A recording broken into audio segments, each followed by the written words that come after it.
Hey guys, what's going on? Inception here, and welcome to another video. Ladies and gentlemen, we have the new Tete storyline card to review today. So, we're taking a look at a card that is 5'11 with the beautiful medium-high work rates. You guys know I love those work rates on players. That's a big reason why I really like Aaron Wan-Bissaka's card, Nelson Semedo's card, because those work rates for the fullback position, especially on stay back while attacking, is really nice, right? Three-star player as well.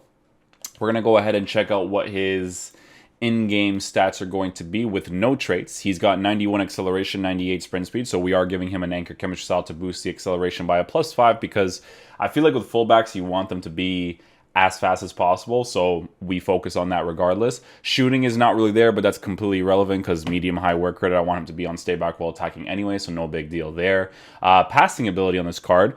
The only thing that's a little bit off is the curve. Curve is nice to have for the fullback position specifically, just to be able to do those outside passes to your left and right attacking mids. But it shouldn't be necessarily a big deal because he is a right-footed player, so it should be okay, to be fair. Dribbling stats in the card. So the dribbling, obviously, we're talking about in the storyline video where his dribbling stats for a fullback is actually really solid, right? He has all the good base characteristics for dribbling to be very, very good, considering the fact that he is a 5'11 player. Now, the anchor chemistry style is also boosting his dribbling quite significantly. Almost making it perfect, if anything, which is fantastic as well. You know, defensive awareness to be a 99, sliding tackles 99s, interceptions to a 94, which is great, and then heading accuracy being increased is always a plus as well. But then the anchor chemistry style is also making his physical almost perfect as well, while giving him jumping stats, strength stats, and aggression stats. So the card looks really good. Depending on what type of team you want to build, obviously. But it looks pretty solid. We're going to go ahead and try him out in a 4-2-3-1 as we normally do. So it should be these attacking ones. We'll put like 8 depth. I want to have a little bit of fun in regards to this game. This little drop back stuff is not really for me. But with Tete's card, we are going to be using him on stay back while attacking because it makes the most sense to use him on that anyways. I think we could put cut pass lanes on both of the CDMs. These guys, I don't want to do that. I guess stay on the edge of the box sounds about right for him. Because Phil Foden moves a certain way in the attacking third. So I think that actually makes a lot of sense to kind of compensate for it a little bit. But with Tete's card, stay back while attacking should be okay. 4-2-3-1 should be the okay formation as well. At some point in the game, I may switch him to balanced. Now, normally with fullbacks, the only time they'll actually commit forward, even with 79 attacking positioning, especially with a player like him who's a medium-high work rate player, he only will commit when your left or right attacking mid start to cut on the inside so that he can occupy the space out wide. So that's going to be a very important thing. We're going to see how he plays with medium-high work rates. With fullback reviews, it's a little bit different. We play like a few games, sometimes 2 or 3, depending on how much footage we can collect with Tete's card. But yeah, I think everything should be okay with this team. So let's get into a game, see how he plays. Hopefully he performs well. Okay. Yeah, that's a fun team, actually. Nicely done. Okay, so let's switch to our 4-2-3-1. Let's see how he plays on the medium-high work rates. Let's see if his body type's not bad in game as well. It looks like he has an average body type, so that's going to be really helpful, actually. Yeah, running with him isn't too bad either. Heel to heel comes off decently well. Good little tackle right there. Body to body was really nice.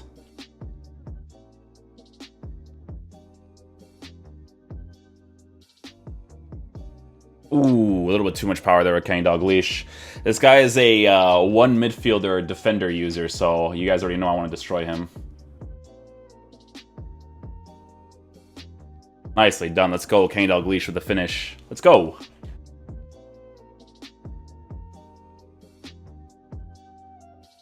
Yeah, on the medium-high work rates, he really stays back there, man. I love these work rates for fullbacks. It's a beautiful thing to have.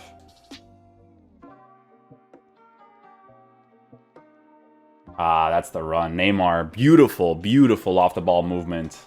It's that you wait for those cut insides with these types of players, man. Medium-high work rates on Tete's card, guys, like, it's just going to be so nice because he doesn't commit forward at all. And honestly, I don't really need my fullbacks to commit forward.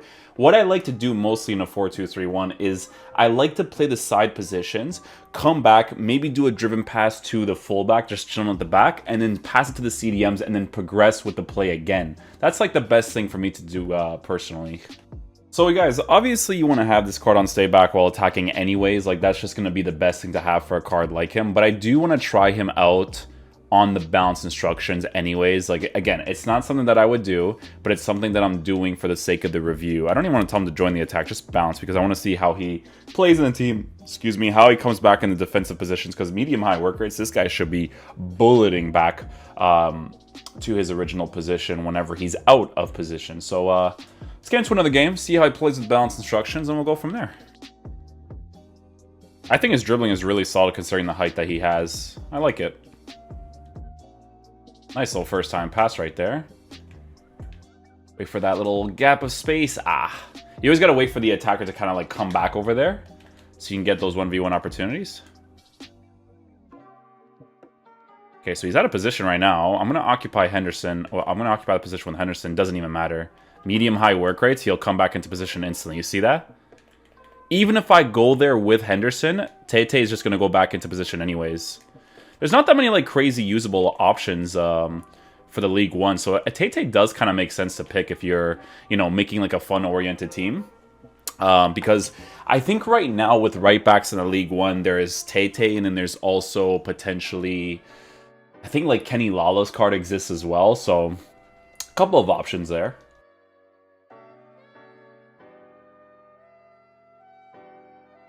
Ooh, this is actually a really good test for his running. Yeah, it's okay. I think Ferland Mendy also has the chemistry style as well, so obviously gonna be pretty fast in those situations too. I think if Tete's body type was a lean body type, his chase after part on his card would probably be a little bit better, but because it's an average body type, when he chases after players, it's not gonna be as, I guess the feeling would be like a light feeling, you know? Nicely done there with the Zebu. Try to get that near post angle.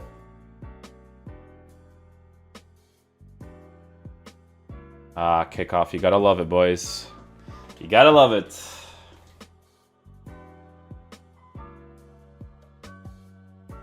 Random acceleration touch will move, though. Should be a first-time goal here. Ah, it's Foden switches to his left side there. That's unfortunate.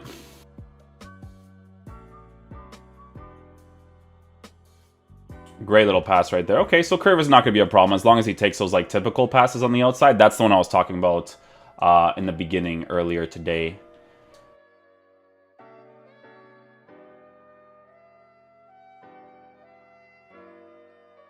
Okay, at least we scored that opportunity there with Phil Foden. We'll definitely take that. Few things that I want to change with the setup of the team. Tete is just not, because of his body type, right? It's beautiful to have with medium-high when you don't often find him having to chase after somebody, right? That body type is going to be an influential thing in regards to that, right? You don't want to have him in a situation like that ever. We're just going to have this on 4 instead. Just we'll keep the depth high.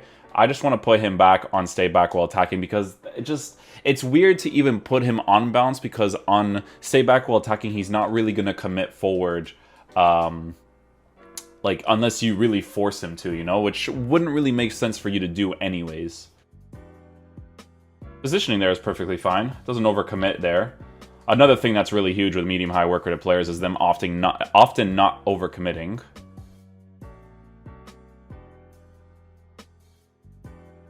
So body type in that situation, very helpful. You see the difference between him being on stay back while attacking?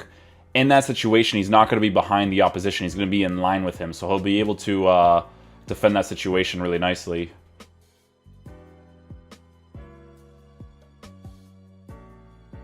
Good tackle there, but I wish it was more possession based. It's not the player's fault. I just wish they were, you know?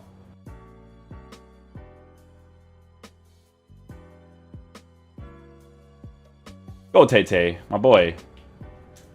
See, like, what are those touches? He's a substitute. Like, how is he taking touches like this? That's what I'm saying, guys. Like with your center cams, like I rotated him to the center cam position. You need them to be super responsive in those situations because that's a goal. That's literally a goal. Because my player is making a fabulous run right there.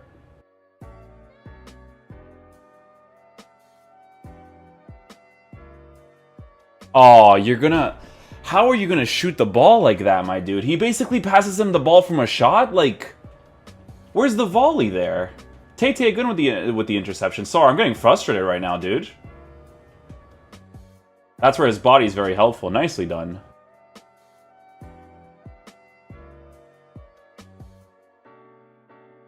Oh, you guys can't, man. You guys cannot take these slide touches in these clutch situations, man. Oh, this gameplay frustrates me, dude. Good job, Tete. Shouldn't even be a foul right there. He's just using his body. Alright guys, so final verdict on this Tete card. So the way that you have to use this card, if you guys do end up choosing to get him, is he has to be on stay back while attacking, right? You have to utilize his medium-high work rates, and you have to use him in a defensive manner. Do not use him on balance instructions. You can during a certain segment of the game if you feel like you need that extra attacking presence on the sides and like a 4-1-2-2 or whatever, but that's not how he's going to be best utilized. The medium-high work rates on this card definitely suggest that the stay back while attacking instruction is best used for him, right? With the anchor chemistry style, even though he's got 96 acceleration and 91 sprint speed, you will still feel the average body type in regards to chasing after a player if it's kind of like they're kind of like ahead of you, right? There's certain players that, because their pace is so high and their body type is really good, they just chase after the ball really nicely. So, you saw that situation with him and Ferland Mendy where Ferland Mendy was still going to beat him in that race, which he should, generally speaking, because Tete is caught out of position and Ferland Mendy should definitely outrun him. But the mechanics of this game are different, right? There's fullbacks that can catch up to Ferland Mendy, so that's the ones you kind of want to go for if you do have balance instructions for your fullback. So again, stay back while attacking on him.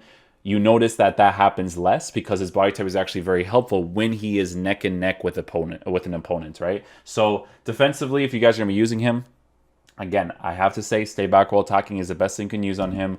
There's not a lot of crazy right backs. I think Kenny Lala is the only other option. So if you choose him as a right back, you guys wouldn't really regret it because it's a good work rate, right foot on the right side, just very solid right back to have that's Dutch and from the League One. So hopefully you guys enjoy this review. I'll catch you guys for the next one. Peace out, dudes. Love you guys.